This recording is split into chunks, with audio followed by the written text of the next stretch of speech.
rajin soleh, jadi orang yang soleh bertakwa, iso sedekah sana sini umroh bolak-balik kaji tiap tahun, misalnya hafal Quran sukses, ini sukses dunia gitu, terhormat dari pejabat, asal dagang laris, jangan sombong. Kenapa? Itu sudah ditakdirkan oleh Allah Subhanahu wa Ta'ala. Yang ada adalah bersyukur kepada Allah Subhanahu wa Ta'ala. Ini manfaat kita itu belajar takdir. Jadi nek kita dikasih sakit, dikasih takdir buruk, jangan terlalu sedih. Nek dikasih takdir baik, ojo sombong. Kenapa? Itu semua sudah ditulis, ditakdirkan oleh Allah Subhanahu wa Ta'ala. Ngerti? Baik, jemaah semoga senantiasa dirahmati oleh Allah Subhanahu wa Ta'ala nggih. Karena takdir itu rahasia Allah Subhanahu wa Ta'ala, maka tadi tugas kita adalah beramal yang terbaik untuk kehidupan dunia kita dan akhirat kita. Pak, seandainya kok takdir itu tidak gaib, seandainya kok takdir kita itu Allah bocorkan, justru kita malah akan menjadi orang yang apa ya Pak? Menjadi orang yang malas. Contoh misalnya gini, Fulan dia pedagang di pasar, dia punya rutinitas berdagang di pasar, bersubuh ke pasar, berangkat subuh, bersubuh jam 5 pulang zuhur misalnya, rutin seperti itu. Subuh makan, zuhur pulang, subuh makan, terus seperti itu, bendina seperti itu. Nah, suatu hari si Fulan ini dia berangkat ke pasar. Seperti biasa Pak, jam 5 berangkat ke pasar. Di perjalanan dia dicegat malaikat. Misalkan ini malaikat menjelma sebagai manusia. Wahai Fulan, saya ini malaikat. Misalkan ini panggil utusan Allah Subhanahu wa Ta'ala. Saya akan membocorkan rahasia takdir rizkimu hari ini. Hari ini itu kamu kalau jualan sampai zuhur, untungmu hanya 5.000. Terus panggil, kira-kira Pak, Fulan ini dagangnya semangat betul? Malaikat ini membocorkan rahasia takdir lu, rahasia takdirmu, tulisannya lauhil mahfuz kok Mas. Kamu nek dagang sampai zuhur nanti cuma badi 5.000. Artinya sepi, betul. Kira-kira dari situ mangkat betul? Balik kok ngapain 5.000 betul ya? Mending turu toh. Malah males. Ini diantara hikmahnya lu. Jadi kalau seandainya kita itu takdir, tahu rahasia takdir kita malah malas beramal. Misalnya si A ini dikenal orang yang ibadahnya rajin, sholat jamaah, yang rajin, wirid, zikir, baca Quran, sedekah, infak, umroh, haji, semuanya amal ibadah dilaksanakan.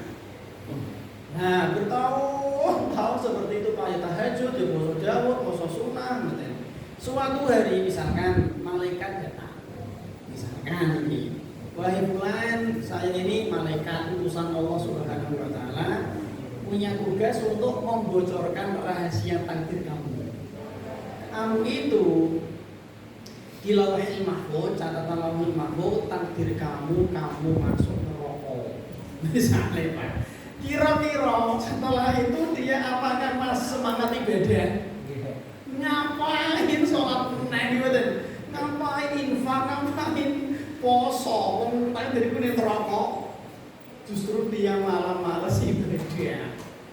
Betul jelas ya. Jadi ketika Allah Subhanahu wa Ta'ala itu merahasiakan takdir seseorang, ada hikmahnya agar kita itu semangat untuk beribadah, semangat beramal yang terbaik untuk dunia dan akhirat kita.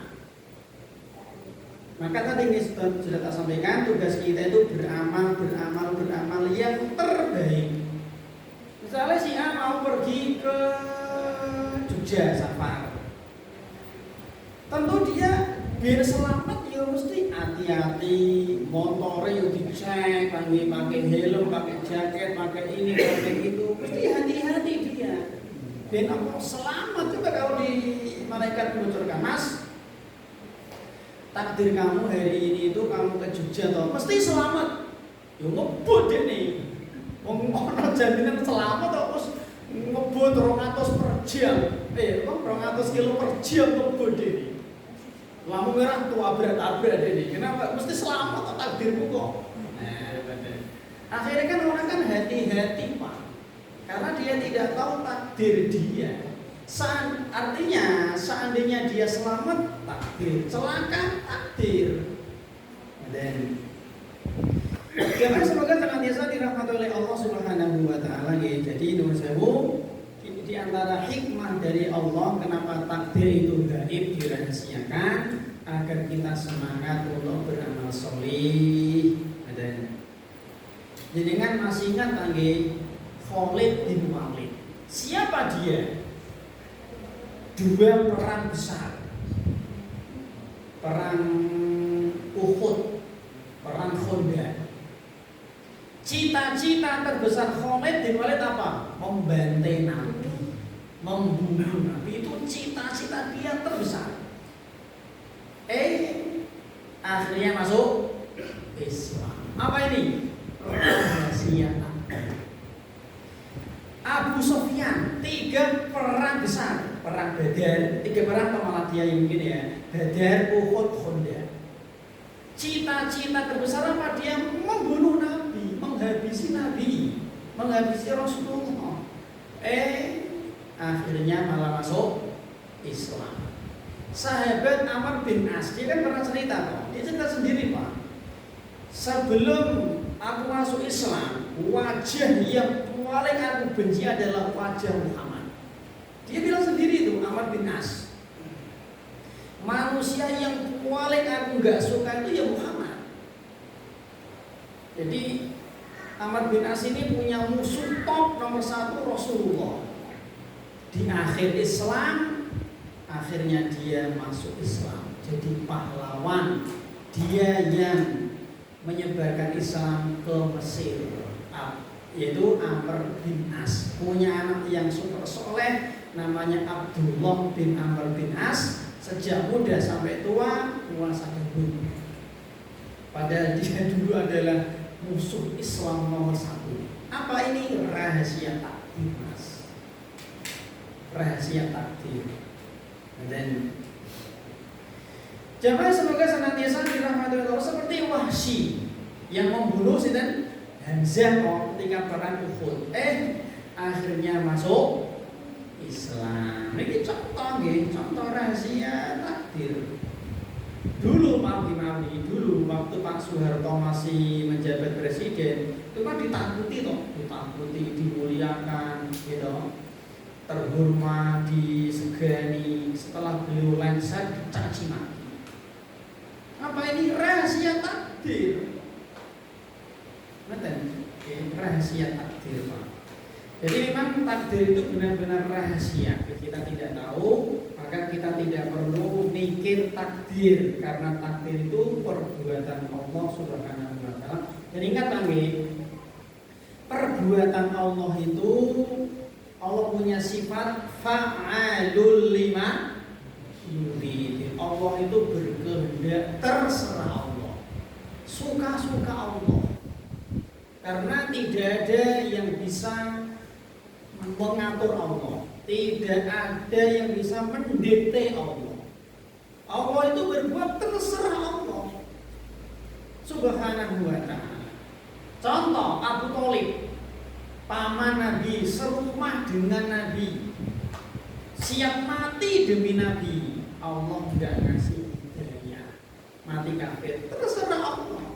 Salman Al-Farisi, Bilal, bukan keluarga Nabi, bukan orang Arab, bukan kerabat Nabi, Allah ngasih hidayah, terserah Allah Subhanahu wa ta'ala.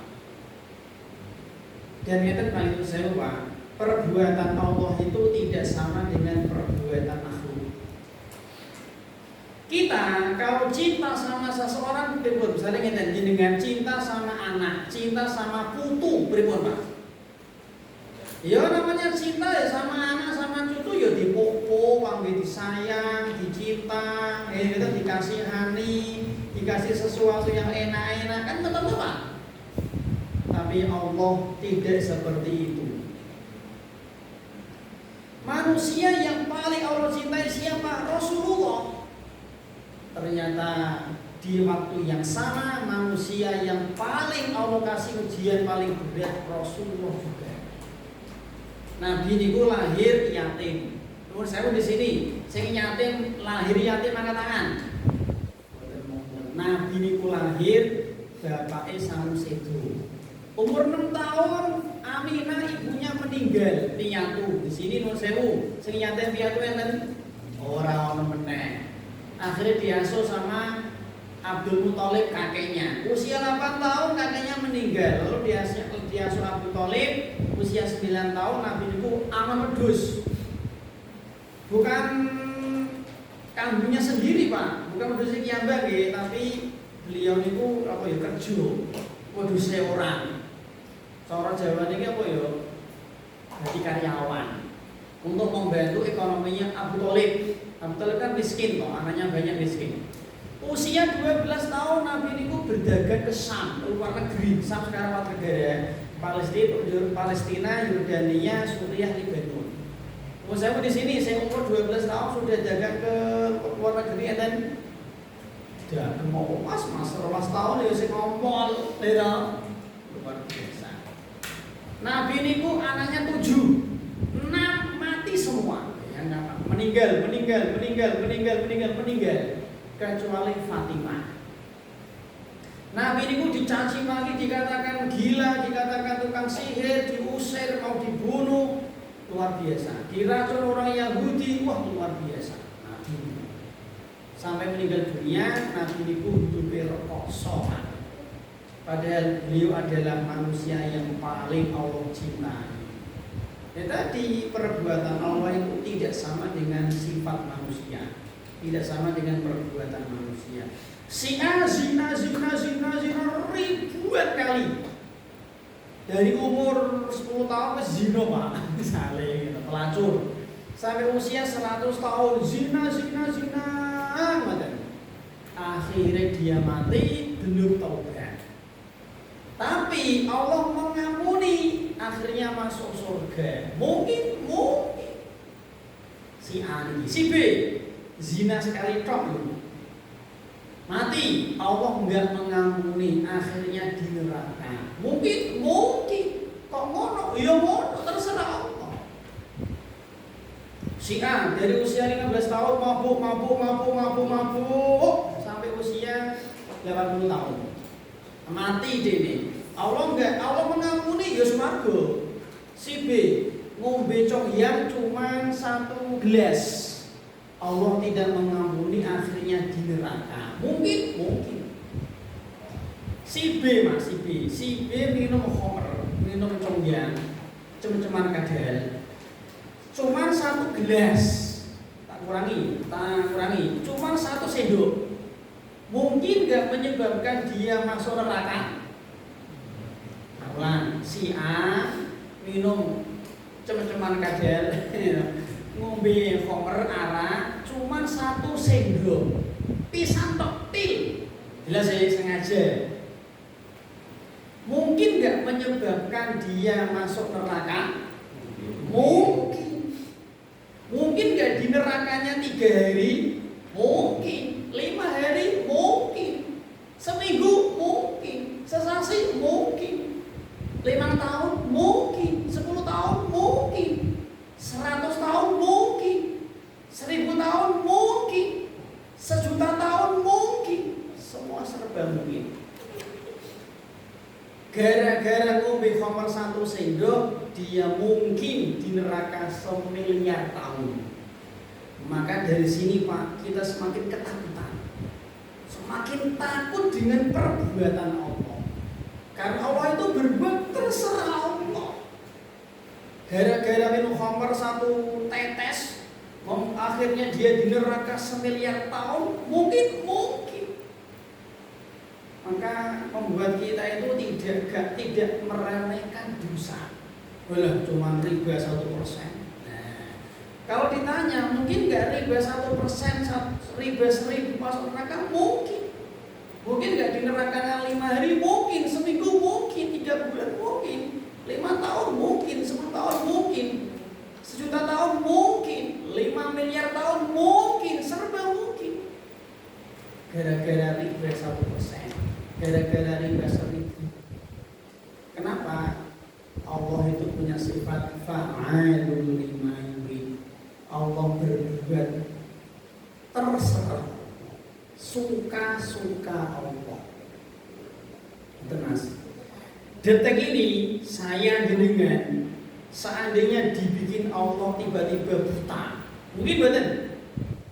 Mungkin. Dan Allah tidak salah, dan Allah tidak keliru. Kok ngono Pak? Iya ngono. Itulah Allah Tuhan kita. Tiba-tiba kita dibuat gila, tiba-tiba dibuat bisu, dibuat tuli, dibuat buta, terserah Allah. Maka ketika kita ini diberi Allah kesehatan, panggil bisanya hanya bersyukur. Puji Allah, alhamdulillah, sambil Allah. Jangan sombong, jangan ujuki laku wis rajin sholat enggak. Puji Allah Subhanahu wa ta'ala. Baik jemaah, semoga senantiasa dirahmati oleh Allah. Tetangganya dengan sebelah kanan rajin ibadah, sholat, tahajud, zikir, wirid, baca Quran, malah melarat.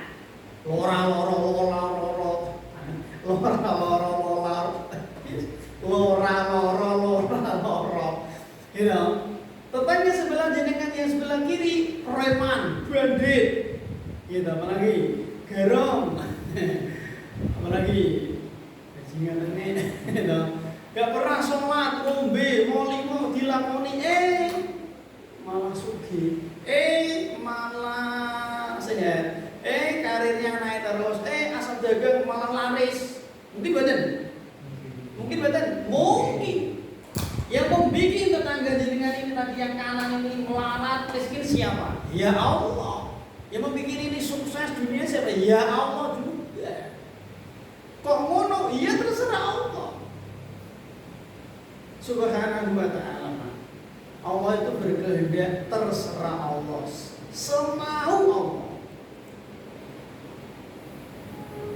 Bahkan karena gini Pak, tidak ada manusia yang besar di sisi Allah. Tidak ada manusia yang besar di sisi Allah. Semua manusia kecil di sisi Allah, termasuk para nabi dan para rasul. Mana bukti? Allah Subhanahu wa ta'ala pernah membuat Nabi Muhammad sedih nangis dan Allah tidak peduli. Kapan? Ketika Abu Thalib mati kafir. Nabi kan sedih tuh. Allah tidak peduli. Yang kedua, Allah Subhanahu wa ta'ala pernah membuat Nabi Ibrahim sedih nangis. Kapan? Ketika bapaknya mati kafir. Allah tidak peduli. Nabi Nuh istrinya kafir, sedih anaknya kafir Kan'an. Nabi Lot istrinya kafir, Allah nggak peduli. Ini orang-orang jos dulu. Nabi Muhammad kan Khalilullah, Nabi Ibrahim top, Nabi Lot, Nabi orang-orang top, kecil di sisi Allah Pak. Terserah Allah. Mau dibikin Allah sedih, sakit, nggak usah. Nabi Ayub apa salahnya coba? Dibikin Allah sakit, anaknya meninggal dunia, semua hartanya hancur, terserah Allah. Benar, kita itu nggak punya nilai tawar, Pak. Kita ini nggak punya nilai tawar di sisi Allah Subhanahu wa ta'ala. Kenapa? Saking besarnya Allah dan saking kerdilnya kita. Saking agungnya Allah dan saking miskinnya, kecilnya, kerdilnya kita, saking hinanya kita. Dan Jadi semua terserah Allah Subhanahu wa taala. Betul, Pak. Baik, jemaah semoga senantiasa dirahmati oleh Allah Subhanahu wa taala. Ketika kan ngeten nggih, Allah kan menginginkan manusia kan taat, saleh, bertakwa, beriman, rajin sholat. Kan ngoten toh. Ketika iblis minta izin kepada Allah agar Allah memberi iblis usia panjang untuk menggoda manusia. Pertanyaan, apakah Allah mengizinkan iblis? Diizinkan. Aneh betul. Allah menginginkan manusia kan taat, soleh, bertakwa, muslim, rajin ibadah. Ketika iblis minta kepada Allah tambahan umur, maksudnya jangan mati dulu, umurnya dikasih panjang. Untuk apa? Menggoda manusia, menggelincirkan manusia, menyesatkan manusia. Apakah Allah mengizinkan? Mengizinkan. Kok ngono dia ngono? Itulah Allah Rabb kita. Perbuatannya terserah Allah. Kenapa? Karena Allah ketika berbuat tidak minta izin kepada kita. Ya seperti apa nih? Sekarang nih ada namanya syariat perbudakan. Meskipun PBB nggak suka, Allah nggak peduli. Meskipun ditentang seluruh manusia sedunia, Allah nggak peduli. Amerika nggak suka, Allah tetap membolehkan perbudakan.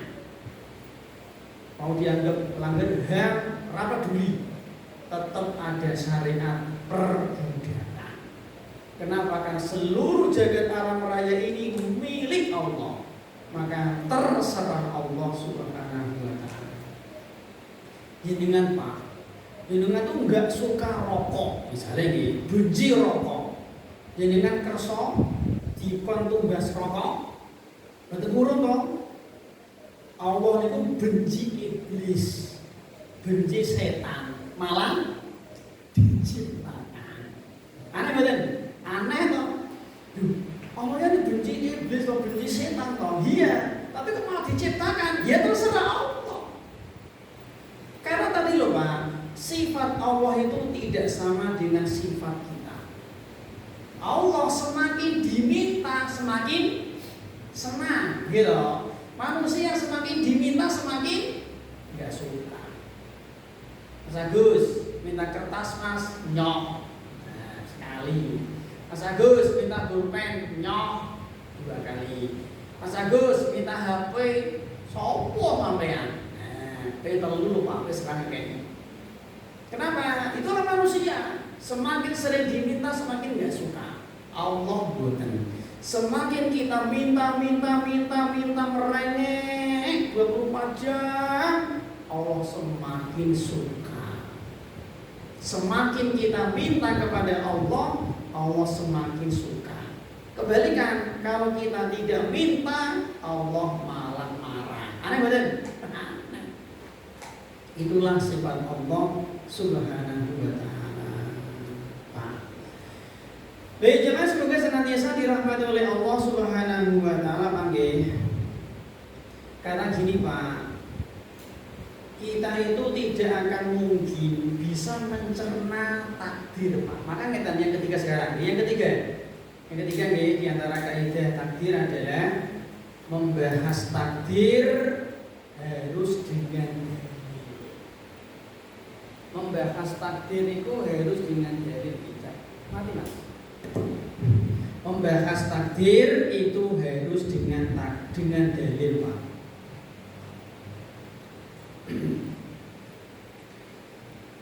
Tidak boleh Pak membahas takdir itu dengan akal. Kenapa? Kita itu tidak akan bisa mencerna semua perbuatan Allah. Kita itu tidak akan mungkin bisa mencerna semua sifat Allah. Kalau jenengan ingin bisa mencerna perbuatan Allah, jenengan harus selevel dengan Allah. Jenengan harus setingkat dengan Allah. Dan itu tidak mungkin. Ya tadi Pak, sudah kita berikan contoh ya. Ada orang ibadahnya rajin, semakin bertakwa, malah semakin diuji. Semakin sholatnya rajin, semakin miskin. Si B semakin nggak sholat, malah semakin sugih. Aneh betul? Aneh. Itulah perbuatan Allah. Maka kita tidak akan bisa mencerna semua perbuatan Allah Subhanahu wa ta'ala. Jadi kan kalau belajar fikih Pak, nanti itu ada namanya hukum nasikh dan mansukh. Hari ini Allah bilang halal, besok Allah bilang haram, lusa Allah bilang haram, lusanya lagi Allah bilang haram. Halal haram, halal haram, halal haram. Kok ngono? Ya ngono. Itulah Allah Subhanahu wa ta'ala. Berarti pelin-pelan enggak. Mencela-mencela enggak mungkin Allah pelin-pelan. Enggak mungkin Allah mencela-mencela. Kan ada apa? Hukum yang dihapus toh. Dihapus, ada yang ditetapkan kemudian dihapus. Kan banyak toh. Ya seperti misalkan contohnya seperti ziarah kubur.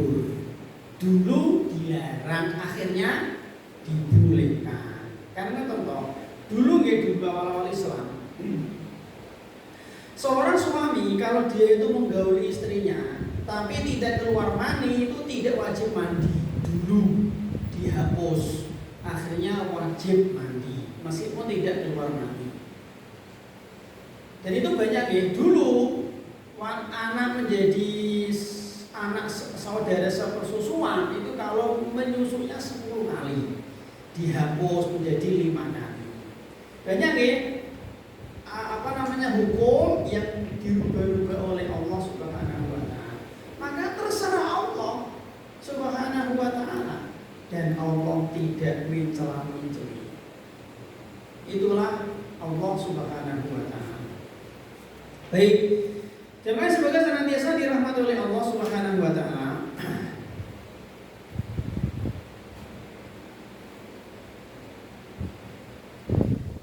Karena membahas takdir itu harus dengan dalil, tapi dengan wahyu, maka tidak boleh membahas takdir terlalu dalam. Kalau kita membahas takdir Pak, terlalu dalam Pak, maaf, bisa puyeng, bahkan bisa stres. Bisa puyeng, bisa stres.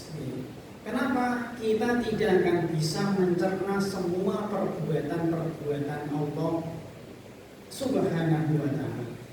Sekarang yang ke ini 4 beriman dengan 4 rukun takdir.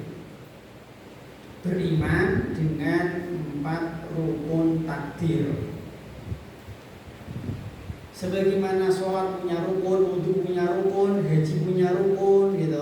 Maka takdir juga punya rukun 4. Yang pertama, wajib beriman dengan ilmu Allah. Artinya semua peristiwa, semua kejadian yang kita lihat, kita saksikan, yang besar, yang kecil, yang rinci, yang global, yang lahir, yang batin, yang nyata, yang gaib, semuanya itu diketahui Allah. Wa ma fil dzawahir wa ma fis sarair wa ma fil dhamair.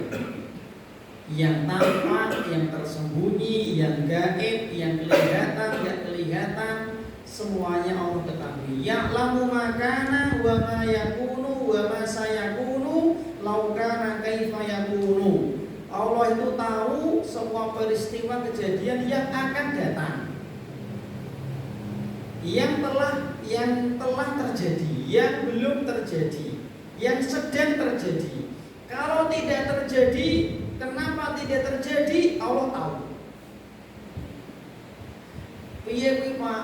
Yo, pokoknya ngerti kabeh, itu loh Mas. Alimul ghaibi wasyahada. Allah tahu yang gaib, yang tampak. Innallaha alimun khabir. Allah tahu alim yang global, khabir yang rinci, detail. Menurut saya jenengan. Jenengan pirsa niki Pak tembok. Ini apa tembok? Ini kan tahu global Pak nggih. Kok ditanya, "Mas, ini tembok." berapa jumlah pasir. Nah, sudah buntu kita. Berapa beratnya? Buntu. Sing gawe sopo? Buntu. Kapan gawene? Buntu. Allah tidak. Misalnya ini ada tembok. Allah ditanya, ya Allah ini ada tembok. Jumlah pasir berapa? Allah tahu. Yang mau bikin siapa? Allah tahu. Kapan? Allah tahu. Beratnya Allah tahu. Kapan rusak? Allah tahu. Jadi ngeten intinya, tidak ada pertanyaan yang tidak bisa dijawab Allah. Ini kesimpulannya. Tidak ada pertanyaan yang tidak bisa dijawab Allah Subhanahu wa ta'ala. Misalnya kita contoh nih, ada laut. Allah ditanya, ya Allah ada laut. Jumlah ikan berapa? Allah tahu. Yang jantan, yang betina, Allah tahu. Ikan yang sakit, yang sehat, yang ini, Allah tahu. Apalagi takaran air laut, Allah tahu. Pokoknya ketika bela, ketika bela. Jadi tidak ada yang tidak bisa dijawab oleh Allah Subhanahu wa ta'ala. Jumlah tetesan air hujan, tahu Mas. Jumlah daun di muka bumi, Allah tahu. Piro Mas jumlah daun Mas? Jumlah godhong ning dunia ini pinten? Allah tahu. Jumlah butiran pasir di padang pasir, Allah tahu. Jumlah debu, bobot gunung, apalagi takaran air laut, jumlah malaikat, jumlah ikan, jumlah bintang, jumlah ngerti kabeh, yang dekat, yang jauh, yang di bawah, yang di atas, yang di barat, yang timur, Allah tahu semua. Ana HP. Jangan ditanya, Mas, ini ada HP Mas. Mereknya apa? Oh, lah apa? Apa? Novo apa? Apa? Oppo. Ini HP Mas, mereknya Oppo. Oke. Harga sudah buntu. Yang mau bikin, ini kan nggak tahu. Kapan belinya nggak tahu. Di mana belinya nggak tahu. Beda siapa? Pengguna Pak Agus. Kapan rusak nggak tahu. Allah enggak. Gambar ini kita Pak. Pertanyaan wartawan kan 5B1H ya. What? Mas ada Gus. What, when, why, whose, when, where, how. Kayak aman bahasa Inggris. Jadi kapan, di mana, mengapa, di mana, kapan, Allah tahu Mas. Nah sekarang kita praktek ke manusia. Si Fulana melahirkan jaga bayi. Bayi lahir cenger masih abang Mas. Pertanyaan saya, bayi yang lahir nembe lahir semenit yang lalu, apakah sudah Allah tahu nasib nanti di akhirat, penghuni surga atau neraka? Allah sudah tahu, sudah ditulis di Lauhul Mahfuz. Ada orang gini Mas, berarti Allah nggak adil. Bayi baru lahir sudah ditulis di Lauhul Mahfuz, nanti nasibnya di neraka atau di surga. Berarti kan Allah tidak adil. Salah. Allah ketika mencatat si bayi merah ini di surga atau di neraka itu tidak gabrul Mas, tidak ngawur, jelas ya. Tapi pakai ilmu tadi. Artinya misalnya Allah ditanya, ya Allah bayi ini, misalnya ini, ya Allah bayi ini lahir dari orang tua siapa Allah tahu, kapan lahirnya Allah tahu, kapan matinya Allah tahu, nanti bayi ini muslim apa kafir Allah tahu, taat atau maksiat Allah tahu, taubat atau tidak taubat Allah tahu. Tahu semua Mas, makannya, minumnya, habis berapa liter air, habis berapa padi, celaka bahagia, minum apa, tahu semua. Jadi ketika Allah Subhanahu wa ta'ala menulis takdirnya si bayi ini, itu tidak gabrul, tidak ngawur, jawabannya orang ngaruh merem, jelas ya, tapi didasari ilmu Allah Subhanahu wa ta'ala. Allah tahu semua, bayi nanti makan apa, minum apa, ngaji di mana, nanti murtad apa tidak, tobat apa tidak, sholat berapa kali, nangis berapa kali, ketawa, senyumnya, sedih, kedip matanya, menggerakkan jari berapa kali, ngerti kabeh. Sholatnya, ngajinya, ngerti kabeh. Jadi jawab intinya, tidak ada pertanyaan yang tidak bisa dijawab Allah. Maka ketika Allah Subhanahu wa taala mentakdirkan Abu Jahal di neraka, pertanyaan, apakah Allah zalim? Zalim betul? Tidak. Memang faktanya dia kafir. Allah mentakdirkan Abu Thalib di neraka, apakah Allah zalim? Enggak. Buktinya memang dia mati kafir. Allah mentakdirkan Abu Bakar di surga, Allah zalim? Ya Allah tidak tahu. Jadi ketika Allah mentakdirkan Iblis di neraka, Qarun di neraka, Fir'aun di neraka, Allah tidak zalim. Kenapa Allah ketika mencatat itu tidak karo merem kalau Jawa ini, orang karo bebrul, tapi didasari ilmu Allah yang sangat luas. Allah itu Pak ilmunya sempurna dan ilmu Allah itu azali. Azali itu tidak didahului dengan ketiadaan. Jadi dulu Allah ngerti, sekarang Allah ngerti, waktu mendatang Allah. Kalau kita dulu kita ngerti, sekarang kita ngerti karena belajar. Sesok bisa lupa itu kita. Jadi ilmu Allah itu azali, tidak didahului dengan bodoh itu kita. Dan ilmu Allah itu tidak diawali dengan kebodohan, tanpa belajar, tanpa diajari. Sopo sing ngajari Allah ya ora tanpa belajar, tanpa diajari, dan tidak disertai dengan lupa. Sempurna ilmu Allah Subhanahu wa ta'ala. Ya Allah, si fulan ini nanti di surga itu tingkat berapa? Allah tahu, Mas. Allah tuh tahu detail rinci. Misalnya ngeten, si fulan dia di surga tingkat 314. Allah tahu. Si B di surga tingkatan misalnya 1671 tahun. Ini kan rinci toh. Nanti masuk surga urutan ke berapa, tingkat berapa, Mas, pokoknya ngerti kabeh lah. Ini Mas. Nah, ini Mas.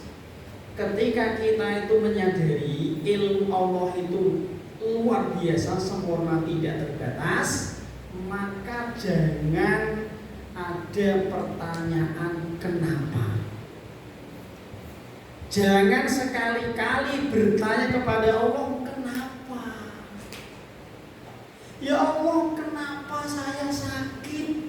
Sudah rajin ngaji, rajin sholat, kenapa masih miskin?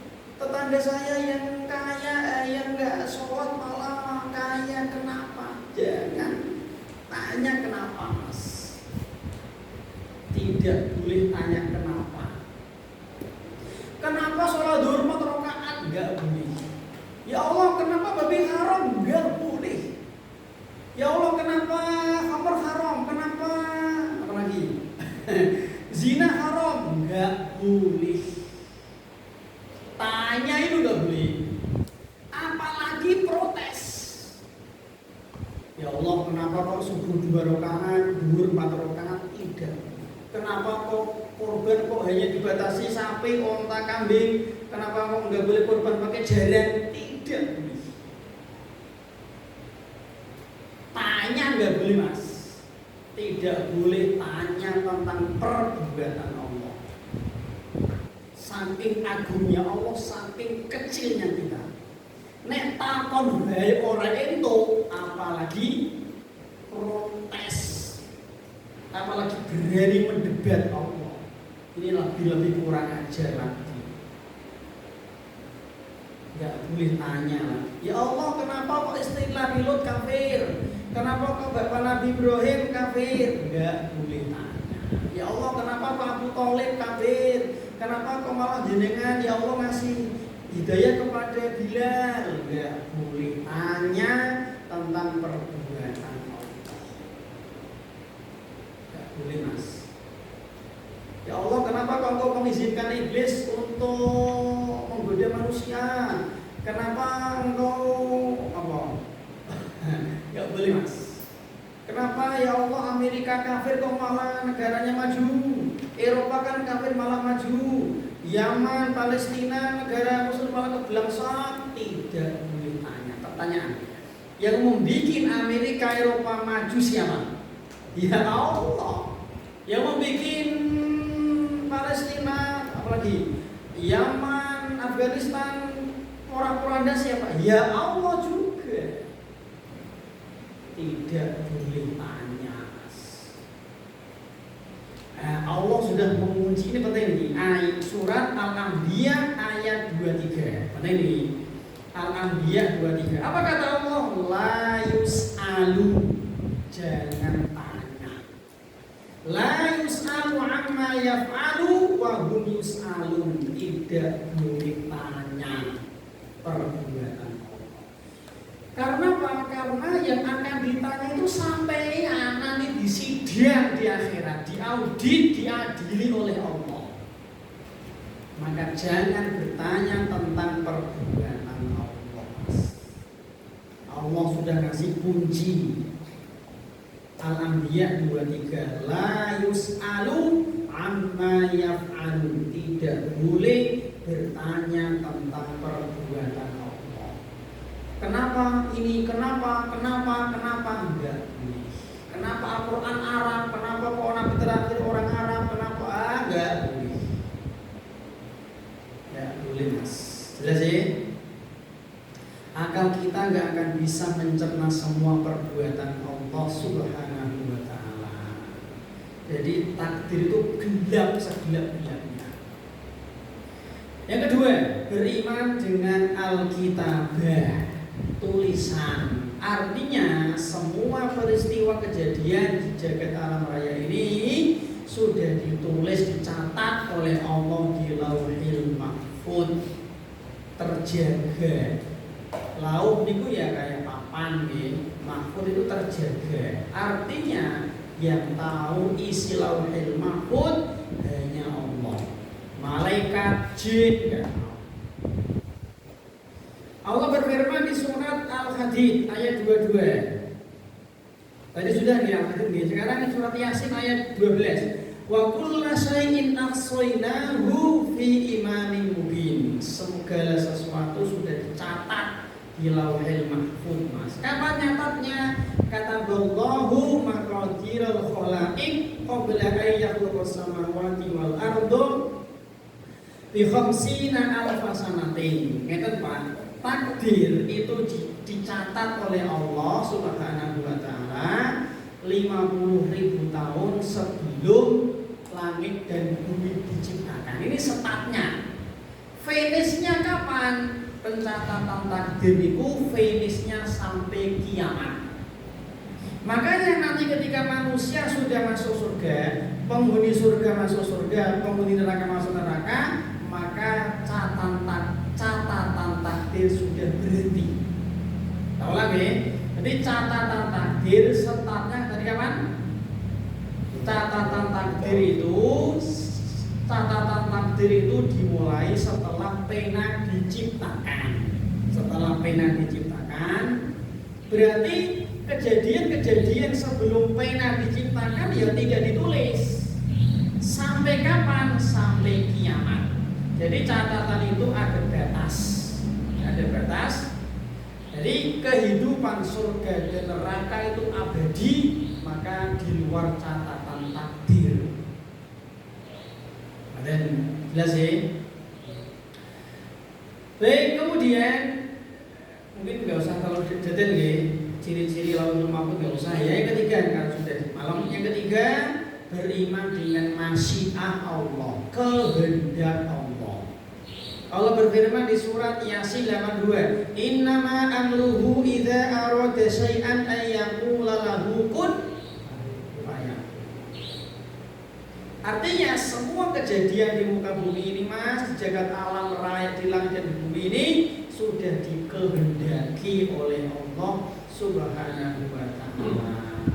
Sudah mendapatkan izin dari Allah Subhanahu wa taala. Masya Allah kana wa ma lam yasha lam yakun. Apa yang dikehendaki Allah pasti terjadi, dan apapun yang tidak dikehendaki Allah tidak mungkin terjadi. Ana urid, anta turid, nahnu nurid, wallahu yaf'alu ma yurid. Anda punya kemauan, saya punya kemauan, kita punya kemauan, yang terjadi hanya atas kemauan Allah Subhanahu wa taala. Betul Pak? Baik, jemaah semoga senantiasa dirahmati oleh Allah Subhanahu wa taala dan iroda kehendak Allah itu ada dua. Ada dua jenis kehendak Allah. Yang pertama kehendak kauniyah. Cirinya dua. Yang pertama kehendak kauni, yaitu pasti terjadi tetapi belum tentu dicintai Allah. Itu namanya kehendak kauniyah. Pasti terjadi tapi belum tentu dicintai Allah. Yang kedua, kehendak syar'iyah. Cirinya juga sama dua, yaitu kebalikannya, belum tentu terjadi tapi pasti dicintai Allah. Contoh Mas, contoh. Imannya Khadijah, apa? Imannya Abu Bakar. Niku kehendak apa niku? Syariah. Imannya Abu Bakar. Irodah apa? Abu Bakar itu iman betul? Iman kok. Nah, berarti imannya Abu Bakar berarti kehendak kauni dan syar'i sekaligus. Ya sih? Apakah terjadi? Terjadi. Apakah Allah mencintai iman? Mencintai. Berarti imannya Abu Bakar itu kehendak kauni dan syar'i. Yang kedua, imannya Fir'aun. Imannya Fir'aun itu kehendak apa? Imannya Fir'aun. Sekarang pertanyaan, Fir'aun iman betul? Betul toh, berarti kan udah terjadi toh. Berarti bukan kehendak kauni. Jelas ya? Iman, apakah Allah cinta iman? Berarti dia bukan kehendak kauni tapi kehendak syar'i. Jadi syari itu Allah pasti cinta tapi belum tentu terjadi. Sekarang kafirnya Abu Bakar. Kafirnya Abu Bakar. Apakah ada apa nih? Tidak kauni dan tidak syar'i. Apakah Abu Bakar kafir? Enggak. Berarti kan bukan kauni toh. Apakah Allah mencintai kekafiran? Enggak. Berarti kan bukan syar'i, tidak kauni dan tidak syar'i. Sekarang kafirnya Fir'aun. Kafirnya Fir'aun. Apakah Fir'aun kafir? Iya. Berarti kan kehendak kauni terjadi toh. Kafir apakah Allah cinta? Enggak. Berarti bukan kehendak syar'i. Jadi kafirnya Fir'aun itu iroda kauni tapi bukan iroda syar'i. Semoga jenengan tidak goyang. Sekarang iblis ketika tidak mau sujud kepada Adam, apakah kehendak Allah? Iya toh Mas. Kalau enggak ya enggak terjadi toh. Kan pun terjadi toh. Iblis tidak sujud kepada Adam, apakah sudah terjadi? Ya sudah kok. Biyen toh. Itu cara jenengan kehendak apa itu? Iblis tidak sujud kepada Adam. Apakah itu kehendak Allah? Iya, kehendak Allah niku dalam kehendak kauni. Terjadi betul? Terjadi gitu. Jika itu kehendak kauni karena terjadi dan bukan kehendak syar'i. Bisa dianu nggih. Sombongnya Fir'aun, apakah kehendak Allah? Iya, memang kehendak apa dulu? Jelas sih. Dan kehendak apa dulu? Jadi sudah kita kasih 4 contoh toh. Nah, nanti bisa dikiaskan sendiri gitu. Baik jemaah, semoga senantiasa dirahmati oleh Allah Subhanahu wa taala. Tadi pagi yang sewu, Allah punya kehendak, manusia punya kehendak. Tapi ngeten Pak, perbuatan yang menimpa manusia itu ada 2. Yang pertama ada perbuatan yang bisa diusahakan manusia. Ada perbuatan yang bisa dikontrol, diikhtiari manusia. Nah, perbuatan yang bisa diusahakan, diikhtiari manusia seperti ini Pak, ini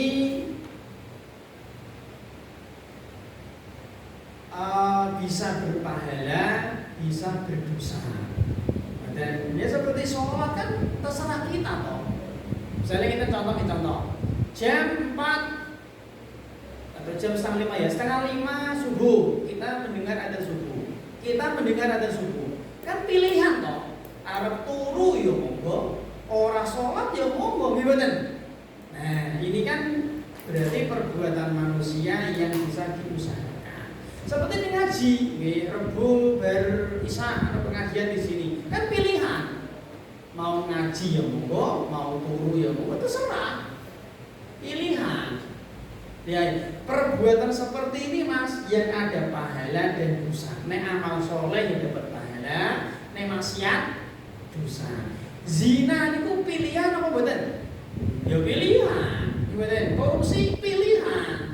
Sholat, puasa, zakat itu pilihan. Maka yang seperti ini itu ada pahala dan ada dosa. Nek amal soleh yo dapat pahala, nanti dapat swarga. Nek amal keburukan yo dapat dosa. Nah, yang kedua Mas, ada perbuatan-perbuatan manusia yang tidak bisa diusahakan. Di luar kehendak manusia, di luar kuasa manusia. Manusia nggak bisa milih.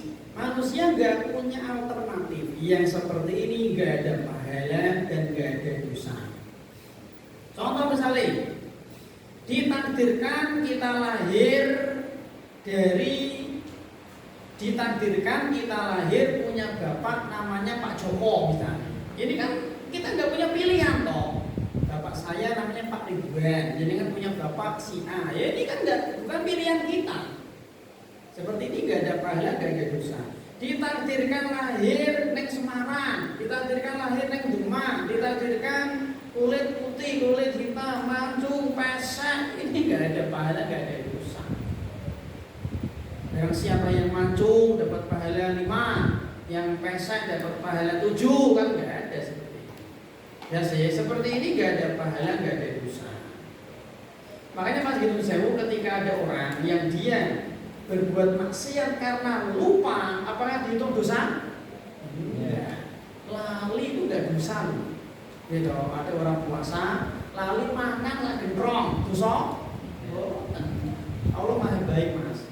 Nek menungso nggak bisa Mas. Mau menungso itu jahat. Jadi kita misalnya saya pernah pengalaman gini. Saya itu pernah dulu naik motor ke Pati ya. Dulu, jadi kan besok di Demak kota Pak.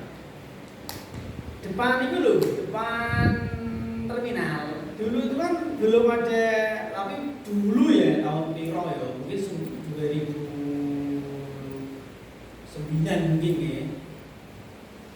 Dulu kan belum ada ini pakai jalur khusus untuk motor toh.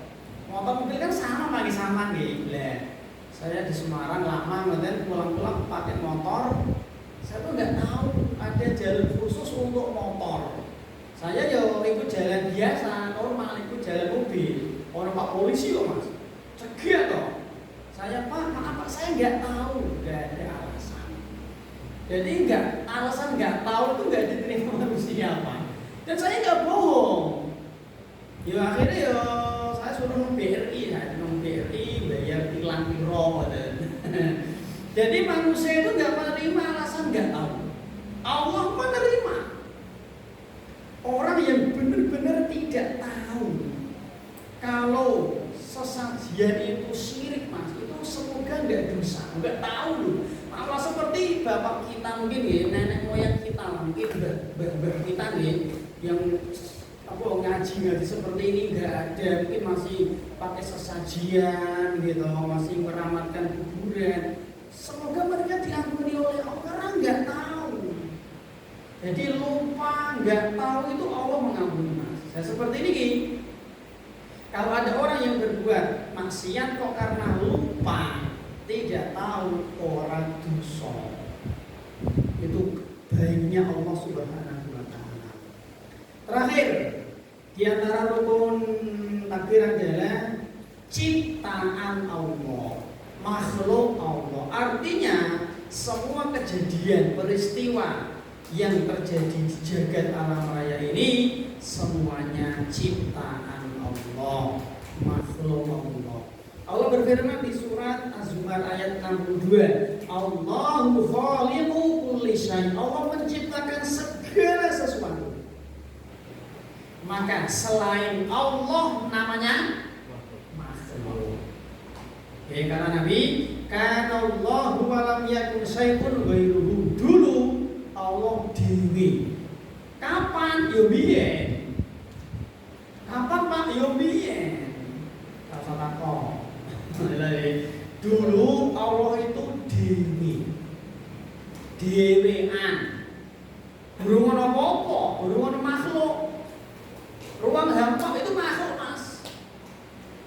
Udara itu makhluk. Apalagi Allah dewi. Harus makhluk yang pertama Allah cipta apa? Udara, bukan apa? Ada bilang gimana? Kalau tidak pena, tadi pena catatan takdir atau ars. Ini makhluk pertama yang Allah ciptakan. Nah, setelah Allah menciptakan makhluk, berarti selain Allah namanya makhluk. Maka Al-Khaliq huwallah. Pencipta tunggal itu hanya Allah Subhanahu wa Ta'ala. Maka berarti selain Allah namanya alam. Alam adalah ma siwa Allah, segala sesuatu selain Allah namanya alam. Berarti kita alam, perbuatan kita alam makhluk, maka perbuatan kita ciptaan Allah. Kita sholat ciptaan Allah. Kita jotos ciptaan Allah. Kita nyikut ciptaan Allah. Kita nendang ciptaan Allah. Kita haji, kita umroh ciptaan Allah. Termasuk perbuatan buruk juga ciptaan Allah. Orang berbuat syirik ciptaan Allah. Kufur ciptaan Allah, zina, khamar, judi, mabuk, hasad, sombong, ujub, maksiat, maulid, sholat, bid'ah, itu semua ciptaan Allah. Dan Mas, jelas sih. Jadi Allah berfirman As-Saffat 96, wallahu khalaqakum wa ma ta'malun. Allah itu menciptakan kamu dan semua perbuatanmu. Si A ciptaan Allah, si A tahlilan ciptaan Allah, si B ciptaan Allah, si B maulidan ciptaan Allah. Jadi baik buruk semuanya ciptaan Allah. Mencuri, memburu, mabuk, zina itu semuanya ciptaan Allah Subhanahu wa Ta'ala. Sampun nih, jam 9 itu dia. Terakhir di antara kaidah dalam takdir Mas, terakhir adalah semua perbuatan Allah pasti ada hikmahnya. Dia Allah mentakdirkan A, mentakdirkan gini, semua perbuatan Allah itu pasti ada hikmahnya. Kenapa? Allah punya nama Al-Hakim, zat yang penuh hikmah. Tidak mungkin perbuatan Allah itu sia-sia, tidak mungkin. Tidak mungkin Allah keliru, tidak mungkin Allah salah, tidak mungkin Allah itu berbuat sesuatu yang tidak ada manfaatnya. Demikian yang bisa kita sampaikan. Semoga menjadi ilmu yang bermanfaat dan barokah. Semoga kita semakin tambah yakin dengan adanya takdir Allah Subhanahu wa taala. Kalau kita mendapatkan takdir buruk, sabar. Mendapatkan takdir baik, syukur kepada Allah Subhanahu wa taala. Demikian kita akhiri. Wassalamualaikum warahmatullahi wabarakatuh. Waalaikumsalam.